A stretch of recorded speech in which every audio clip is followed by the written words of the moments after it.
괌과 사이판이 있는 북마리아나 제도에는 아나타한 섬이라는 작은 섬이 있습니다. 그런데 이 작은 섬에서 남자 32명과 여자 1명이 약 7년간 이곳에서 살았고, 여자 1명을 서로 차지하기 위해 갈등이 벌어졌으며, 그리고 의문점 투성이인 사망사건이 벌어진 곳이기도 하죠. 이 사건은 아나타한 섬의 여왕벌 사건이라고도 불리는데요. 오늘은 이 작은 섬에서 벌어진 기묘한 일에 대한 이야기를 해볼까 합니다. 1944년 5월 24일 태평양 전쟁이 한창이던 그날, 일본의 어선들이던 헤이스케마루, 아케보노마루, 에비스마루, 카이호우마루는 일본 해군에 징발되어 사이판 부근으로 이동 중이었죠. 그런데 미군 전투기에 발각되어 공격을 받게 되었습니다. 미군의 공격으로 인해 헤이스케마루와 아케보노마루, 그리고 에비스마루까지 배 3척이 침몰하고 말았죠. 그 배에 타고 있던 사람들은 죽으림을 다해 헤엄쳐 아나타한 섬에 도착했고, 몇몇은 카이호마루에 구조되어 그들도 일단 공격을 피해 그곳으로 도망쳤습니다. 그렇게 일본 해군 10명과 민간인 선원 21명이 어쩔 수 없이 아나타한 섬에 머무르게 되었죠. 하지만 몇 날 며칠 동안 계속된 미군의 공습으로 인해 결국 카이호마루도 격침되고 말았고, 그들 모두는 이 아나타한 섬에 갇히고 말았습니다. 그런데 과거부터 일본 기업에 의해 아나타한 섬에서는 야자수 농사를 짓고 있었는데요. 섬의 원주민 70여 명이 살고 있었으며, 일본인 농원기술원 주임 1명과 부하직원 1명, 그리고 부하직원의 아내 히가 카즈코가 이곳에서 살고 있었죠. 그런데 미군의 공격으로 도착한 31명의 남자들이 오기 전 부하직원은 파간섬으로 여동생을 데리러 나간다며 갔지만 연락이 끊겨버렸고, 그렇게 원주민들과 주임 1명, 그리고 히가 카즈코가 남아 있었습니다. 아나타한 섬에 갑작스럽게 31명의 일본인 남자들이 등장하자 처음에는 그들에게 물과 음식을 나눠주고 다친 사람을 돌봐주었으며 그들을 도와주었죠. 그러나 갑자기 너무 많은 인원이 늘어나 버리자 비축해 두었던 식량은 금세 바닥을 드러내고 말았습니다. 이에 남자들은 농사를 짓기도 하고 수렵, 채집과 사냥을 하는 등 살아남기 위해 온갖 방법을 다 동원하며 그렇게 구조대가 올 때까지 버티고 있었죠. 그러던 어느 날 섬에 불어닥친 폭풍우 때문에 일본인 남자 1명이 파도에 휩쓸려 행방불명이 되는 사건이 벌어졌습니다. 그렇게 작은 섬에서의 남자 31명과 여자 1명의 기묘한 동거가 시작되었죠. 그들이 섬에서 굶주림에 버티며 산지도 1년여가 지났을 무렵 1945년 7월 미군이 이곳에 들이닥치자 일본인들은 산 깊은 곳으로 숨어버렸는데요. 이때 섬에서 살고 있던 원주민들은 미군에게 투항해 섬을 탈출할 수 있었고, 결국 섬에는 일본인들만 남게 되었죠. 이후 일본의 무조건 항복으로 전쟁이 끝났고 1945년 9월이 되자 미군이 섬에 상륙해 일본이 항복했으니 섬에 있는 일본인들은 얼른 항복하고 배에 타라고 했지만, 항복 사실을 알 수 없었던 이들은 섬 곳곳으로 도망칠 뿐이었습니다. 아무도 나오지 않자 결국 미군도 한참을 기다리다가 철수하고 말았죠. 그리고 전쟁이 끝나기 전 있었던 수많은 공습도 없어지자 남아있는 사람들은 섬 생활에 적응하기 시작했습니다. 심지어 나중에는 코코넛으로 술을 담궈 먹기도 하고 다같이 파티를 열기도 하는 등 굶주리지 않아도 될 정도로 섬 생활에 여유가 생겨버렸죠. 하지만 이런 여유가 비극을 초래할지는 누구도 알 수 없었는데요. 그렇게 식욕과 수면욕 등이 해결되고 나니 그때까지 잊고 있었던 또 하나의 욕망이 피어오르기 시작했습니다. 그것은 다름 아닌 성욕이었죠. 그러자 섬에 있는 유일한 여자 히가 카즈코를 둘러싸고 남자들끼리 묘한 신경전을 하기 시작했습니다. 그리고 난파되어 들어온 31명의 일본인들은 여태껏 주임과 카즈코가 부부 사이일 것이라고 여겼었는데, 그 둘이 부부 사이가 아니라는 게 밝혀지자 남자들끼리의 신경전은 더 이상 신경전이 아니게 되었고, 남자들은 노골적으로 카즈코에게 들이대기 시작했죠. 이에 신변의 위협을 느낀 카즈코는 주임에게 보호를 받으려고 그와 동거를 시작했습니다. 하지만 주임은 원래부터 질투심이 많은 인물이었는데, 카즈코가 다른 남자들과 말을 주고받으며 웃음 지었다는 이유로 그녀에게 자주 폭력을 휘둘렀던 것이죠. 그러던 어느 날 헤이스케마루의 선장이던 남자가 피로가 누적되어 사망하는 일이 벌어졌고, 그렇게 섬에 남은 인원은 남자 30명의 여자 1명이 되었습니다. 1946년 8월에는 그들을 구조하려고 섬에 들른 미군을 피해 산으로 대피했다가 미군의 폭격기 잔해를 발견했는데요. 일본인 남자 2명이 그곳에서 고장난 권총 3정과 실탄 70발을 발견한 것이죠. 이들은 고장난 권총 3정을 분해하여 2정의 권총을 완성시켰습니다. 그리고 나서 얼마 안가 그 둘과 사이가 나빴던 남자가 갑작스레 의문사하는 일이 벌어졌죠. 그리고 그 2명의 남자는 권총을 무기로 삼아 카즈코에게 협박하면서 더욱 노골적으로 들이대기 시작했고, 주임에게도 찾아가 협박을 한 결과 주임과 카즈코 그리고 권총을 가진 2명의 남자가 같이 한 공간에서 살게 되는 괴상한 일이 벌어지고 말았습니다. 하지만 카즈코가 권총 2인조 중 1명에게만 관심을 보이자 나머지 1명이 질투를 한 나머지 결국 2인조 중 1명을 죽이고 말았죠. 이에 자신도 언제 죽을지 몰라 두려움에 떨었던 주임은 권총남에게 카즈코를 양보하고 그 집을 나와버렸습니다. 그런데 3개월이 지난 어느 날 갑자기 권총남이 자취를 감추고 말았는데요. 사람들이 모두 모인 자리에서 주임과 카즈코는 그 권총남이 바다에 빠져 죽었다고 말하는 것이었습니다. 그런데 사람들이 알기로는 권총남이 수영도 잘했었는데 갑자기 바다에 빠져 죽었다고 하기엔 납득이 되지 않았고 목격자도 그 둘뿐이라는 점을 의아해했죠. 또한 권총남이 죽고 나서 주임과 카즈코의 사이가 다시 좋아져 동거를 시작했다는 것도 의심스러웠지만 딱히 확인할 방법은 없었습니다. 그런데 의문의 사망사건은 계속되었는데요. 권총남이 죽고 나서 반년 정도가 지난 어느 날 주임도 급작스레 세상을 떠난 것이죠. 권총남이 죽은 뒤에 그의 권총을 차지하게 된 새로운 권총남과 카즈코가 주임이 죽은 이유가 식중독 때문이라고 말하는 것이었습니다. 하지만 역시나 목격자는 둘뿐이었고 의심스러운 정황은 넘쳤지만 심증만 있을 뿐 물증이 없었죠. 그리고 새로운 권총남과 카즈코가 함께 동거를 하기 시작했습니다. 그러자 섬에 살던 남자들 사이에서는 권총을 가진 자가 카즈코도 갖는다는 암묵적인 룰이 생겼고 그들 사이에는 무거운 공기마저 감돌았죠. 얼마 지나지 않아 카이호우마루 갑판장이 어느 날 절벽에서 떨어져 죽었고 아케보노마루 갑판장도 식중독으로 세상을 떠나고 말았습니다. 그리고 새로운 권총남까지 파도에 휩쓸려 바닷속으로 사라져버렸죠. 그렇게 아나타한 섬에서 많은 남자들의 의문점 투성이인 죽음이 연달아 발생했지만 누군가에 의해 살해당했는지 아니면 그냥 사고인지 아무도 몰랐고 조사할 방법도 없었기 때문에 이 사태를 수습하기 위해 당시 최고 연장자이던 한 남자가 중재를 하게 되었습니다. 이 모든 사건의 중심에는 카즈코가 있었기 때문에 그녀를 차지하기 위해 벌어진 사건이라 생각한 그는 카즈코가 직접 남자를 선택해 결혼하고 나머지 사람들은 이들을 축복해주며 더 이상 간섭을 하지 않는 걸로 정했죠. 이에 카즈코는 과거에 주임에게 폭행을 당했을 때 그녀와 함께 산으로 도망갔던 남자를 선택해 결혼했고 나머지는 이들을 축하해줬으며 또한 모든 비극의 씨앗이 되었던 권총 두정은 부숴버린 뒤 바다에 던져버렸습니다. 이후에도 미군은 항복하라는 전단지를 섬에 뿌렸지만 그들은 믿지 않았는데요. 1950년 6월 미군의 배가 섬에 다가왔을 때 남자들은 모두 산으로 숲으로 도망가 버렸지만 갑자기 카즈코만 혼자 미군의 배로 다가가 섬을 탈출해버렸죠. 그러고 나서 카즈코의 새로운 남편이던 남자가 섬에서 병에 걸려 죽고 말았고 1951년 1월에는 아케보노마루의 선장이 손목에 큰 상처를 입고 세상을 떠나고 말았습니다. 1951년 6월이 되자 나머지 남자들도 결국 미군의 배에 탑승해 섬을 떠나게 되었죠. 이 기묘하고 기막힌 이야기는 구출된 카즈코에 의해 세상에 알려지게 되었는데요. 1953년에는 카즈코 본인이 직접 주연을 맡아 영화 아나타한 섬의 진상은 이렇다가 제작되기도 했습니다. 또한 일본의 각종 매체에서는 그녀를 여왕벌이나 아나타한의 독부 등으로 부르며 그녀를 철저하게 이용하자 카즈코는 다른 남자와 재혼해 조용히 살다가 1972년에 50세의 나이로 뇌종양이 걸려 세상을 떠나게 되었죠. 또한 이후에 탈출한 남자들 중 아내가 있던 남자는 다시 집으로 돌아갔지만 그는 장기 실종자가 되어 가족들에게 사망자로 취급받고 있었고 그 사이에 아내가 다른 남자와 결혼해 자식까지 둔 일도 있었다고 합니다. 32명의 남자와 1명의 여자가 한 작은 섬에서 7년간 기묘한 동거를 했던 아나타한 섬 사건에 대한 이야기였습니다. 집촌이란 집단적으로 매춘이 이루어지는 거리, 즉 성매를 할 수 있는 업소가 모여있는 곳을 말하는데요. 오늘은 일본 에도 시대 때 있었던 거대한 유곽촌인 요시와라에 대해 알아보겠습니다. 요시와라는 현재의 도쿄도 다이토구 센조쿠 4번지와 3번지 위치에 있었던 곳으로 18세기에는 이곳에 약 1750명의 여성이 살았다고 하죠. 1893년에는 무려 9,000명이 넘는 여성이 요시와라에 살았다는 기록마저 있을 정도로 거대한 규모를 자랑했습니다. 이곳은 교토의 시마바라 유곽, 오사카의 신마치 유곽과 함께 3대 유곽으로 꼽혔으며 그 중에서도 요시와라는 일본에서 제일 유명한 유곽촌이었다고 하네요. 요시와라는 갈대밭이라는 뜻을 가졌는데 실제 요시와라가 처음 지어진 장소 주변이 갈대밭 천지였기에 붙여진 이름이라고 합니다. 에도시대 초기에 막부의 공인을 받으며 만들어진 요시와라는 처음에는 에도성에 가까운 시가지에 위치해 있었지만 에도가 급속도로 발전한 17세기 중엽에는 도시 외곽으로 옮겨지게 되죠. X만 하면 끝나는 음침한 이미지를 가진 일반 유곽과 다르게 요시와라는 유곽 외에도 각종 찻집과 초밥가게나 소바가게 같은 음식점뿐만 아니라 기모노 가게나 가부키 극장 등이 가득한 일종의 번화가였습니다.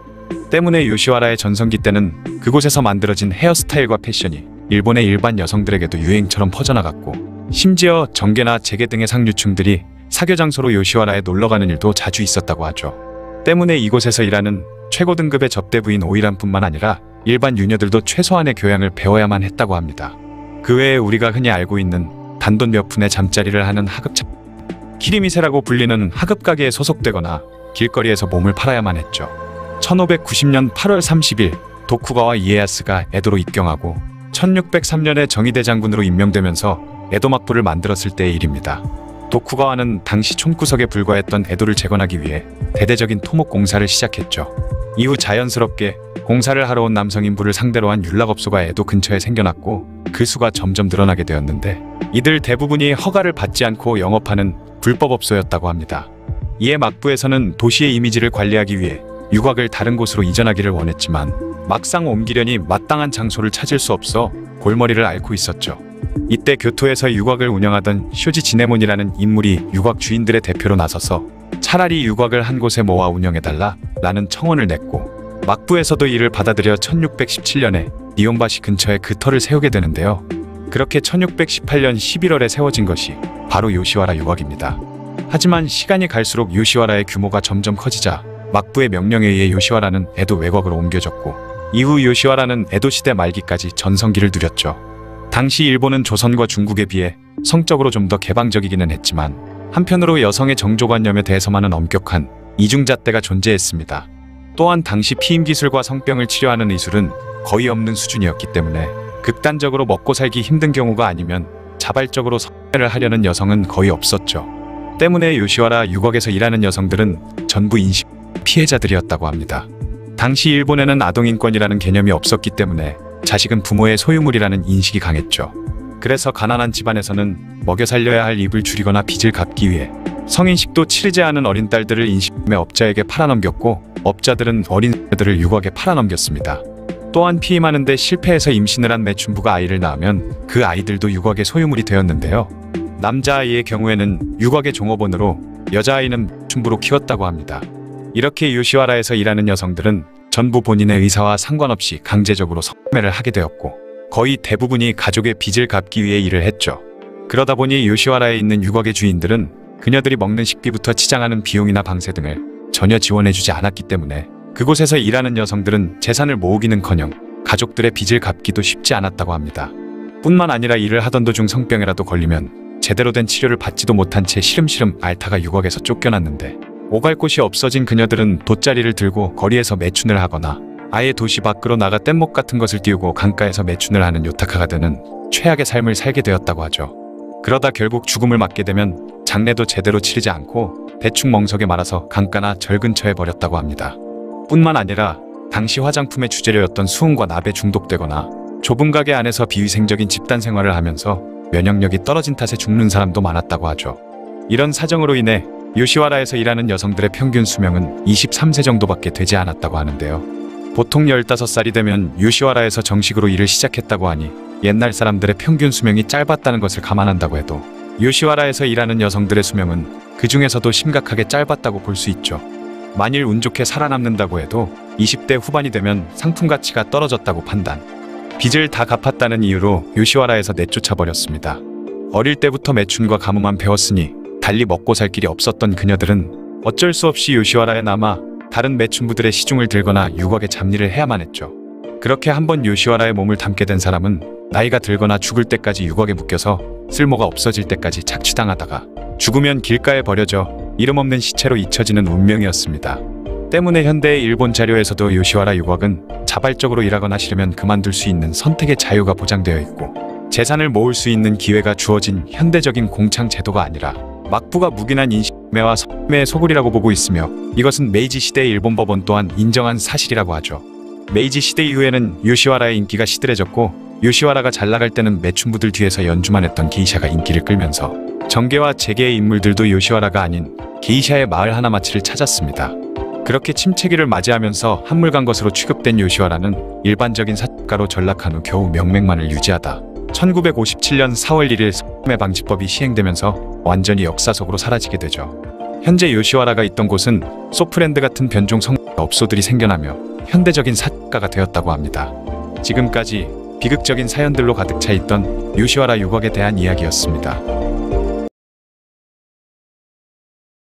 오늘은 신분제도가 없어진 현재까지도 사실상 이어지고 있다는 일본의 천민계급 부라쿠민에 대해서 알아보겠습니다. 다른 국가들과 마찬가지로 일본 또한 전근대 시절에는 신분제도가 존재했죠.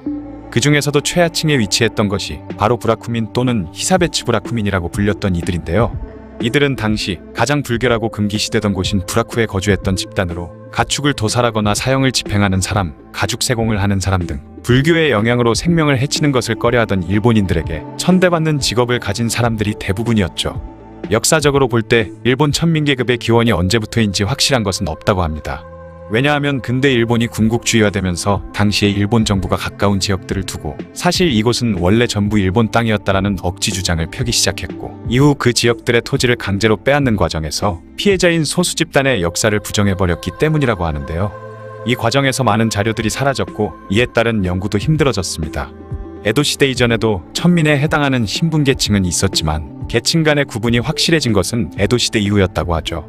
에도시대에는 각각 병사와 농민, 장인, 상인을 가리키는 병농공상의 4단계로 나눠서 신분이 세습됐는데, 이 4단계의 신분 중 어느 것에도 들지 못하는 신분이 있었으니 바로 앞에서 말했던 천시되는 직업을 가진 사람들이었습니다. 이 최하층 천민들은 두 가지 계층으로 나뉘었는데, 그중 에타라는 계층은 가축의 도살, 형장의 사형 집행인, 가죽 가공 등의 직업에 종사하는 사람이었죠. 에타의 에는 더러움을 뜻하며 문자 그대로 더러운 일에 종사하는 사람이라는 뜻으로 브라쿠민들을 멸시하는 감정이 담긴 표현이었습니다. 불교의 영향을 많이 받아 목숨을 빼앗는 일을 직업으로 삼키거렸던 당시 일본인들의 인식을 잘 보여주는 표현이죠. 또 다른 계층은 흰인이라고 불렸는데, 주로 사형 집행을 보조하는 사람들과 백정일을 하는 사람들, 그리고 시체 매장인과 도로 청소부, 광대 등 여러 직업의 사람들이 있었습니다. 흰인은 불교 용어로서 사람이 아닌 것이 사람의 형상을 하고 있다라는 뜻을 가진 차별적 단어였죠. 이들은 그렇게 일종의 빈민거주 지역을 만들고 다른 신분계층과는 분리된 생활을 하기 시작했습니다. 그렇게 차별당하는 사람들이 사는 지역을 차별받는 부락이라 부르고, 그 지역에 사는 사람들을 피차별 부락민이라고 부르게 되면서 브라쿠민의 역사가 시작됐죠. 메이지 시대에 새로운 정부가 세워진 후부터 일본 정부는 세금을 내지 않았던 천민을 세금을 거둘 수 있는 양민으로 만들기 위해 브라쿠민 해방령을 발표했습니다. 기존의 산업공상 신분제를 폐지하는 동시에 그때까지 에타나 흰인으로 불리고 있었던 천민 집단에 대해서도 일반 국민의 지위를 부여한 것이죠. 하지만 브라쿠민에 대한 일본 사회의 뿌리 깊은 차별의식은 하루아침에 없앨 수 있는 것이 아니었습니다. 평민들은 브라쿠민과 동등한 지위가 된다는 사실을 거부하며 해방령 반대운동을 곳곳에서 일으켰고, 브라쿠민들에게 신평민이란 호칭을 붙여 차별했죠. 심지어 성난 일부 평민들이 브라쿠민들을 습격하는 경우도 있었다고 하네요. 여기까지는 천민 신분이 유지되던 시절에 여러 전근대 국가들과 다를 바가 없지만, 문제는 이런 천민 거주 집단을 차별하는 사회적 풍토가 일본에서는 현대까지도 계속 남아있다는 것입니다. 마치 인도에서 불가촉 천민이 차별받는 것처럼 말이죠. 여기서 드는 궁금증 한 가지는 현대사회에서 대체 어떻게 그들이 브라쿠민인지 아닌지를 구별할 수 있냐는 것인데요. 일본 사회는 한 가문이 같은 지역에서 대를 이어 같은 직업에만 종사하는 경우가 많죠. 그런 문화 속에서 사람들이 꺼리는 질병이나 죽음에 관련된 직업을 가진 사람을 사회적으로 천대하는 분위기까지 합쳐지면서 직업이 곧 계급이 돼버린 것이라고 합니다. 특히 이런 차별의식이 가장 잘 나타난 부분이 바로 혼인인데, 많은 수의 일본인들이 격의 차이가 나지 않는 가업을 가진 가문끼리만 결혼을 하게 되면서 계급이 대물림되는 현상이 발생한 것이죠. 이러한 폐쇄적인 신분차별은 가족 단위를 넘어 마을 단위로까지 커지면서 사람들이 선호하는 직업을 가진 마을 사람들이 많을수록 더 높은 격을 가진 마을로 취급된 것입니다. 그렇기 때문에 근대 시절의 일본만 해도 출신지와 이름만으로 그 사람이 어떤 정도의 삶을 살았는지 대충은 파악을 할 수가 있었다고 하는데요. 일본인들은 바로 이 점을 악용해서 브라쿠민들을 차별했죠. 일본 사회에서 최하위층에 속하는 브라쿠민은 같은 브라쿠민 이외에는 혼인을 맺지 않고 당연히 사는 곳도 제한되기 때문에 출신지를 보면 단번에 브라쿠민이라는 것을 알 수 있었기 때문입니다. 그 점을 이용해서 이력서 등에 적힌 출신지를 보고 브라쿠민을 불합격시키는 경우도 많았다고 하죠. 1900년대 중후반에 들어서면서 일본에도 헌법이 만들어졌고, 정부에서 브라쿠민을 비롯한 소수 집단에 대한 차별을 없애려는 노력을 하면서 사람들의 차별의식은 과거에 비해 많이 약해졌습니다. 과거에는 브라쿠민들을 아예 같은 일본인이라고 생각하지 않았던 시절도 있었다고 하죠. 하지만 일본 사회는 기본적으로 굉장히 보수적인 사회이기 때문에 지난 수백 년간 내려왔던 뿌리 깊은 차별의식은 아직까지도 드러날 때가 많아서 많은 사람들의 비판을 받고 있습니다. 1963년 사이타마현에서 여고생이 납치된 후 살해당하는 사건이 있었는데, 그 범인을 잡지 못하자 경찰이 근처 브라쿠 지역에서 이시카와 카즈오라는 사람을 체포한 후 고문한 끝에 자신이 범인이라는 거짓 자백을 받아냈죠. 그렇게 이시카와 카즈오는 무기징역을 선고받아 감옥 생활을 하다가 1997년이 돼서야 풀려날 수 있었다고 합니다. 1975년에는 일본 기업들 사이에서 브라쿠민에 대한 신상 정보를 모은 블랙리스트가 거래해온 것이 발각됐는데, 이런 브라쿠민 블랙리스트 관행은 현재까지도 몰래 이루어지고 있다고 하죠. 그 외에도 2009년 구글어스에서 옛 일본 지도와 현재 지도를 겹쳐보는 서비스를 제공했는데, 이 과정에서 브라쿠 지역이 발견되자 일본의 네티즌들이 인터넷상에서 더러운 동네라는 이름을 붙여 해당 지역의 정보를 퍼뜨려버리는 일이 있었으며, 일본의 정치인 아소 다로는 한 브라쿠민 출신 정치인에게 브라쿠민 따위는 일본 총리가 될 수 없다라는 폭언을 날리는 등 아직까지도 브라쿠민들에 대한 차별이 존재하는 상황이라고 하네요. 지금까지 브라쿠민에 대한 이야기였습니다. 영상을 봐주셔서 감사합니다. 더 재미있고 유익한 영상으로 다시 찾아뵙겠습니다. 구독과 좋아요 꾹 눌러주시고 댓글도 부탁드려요.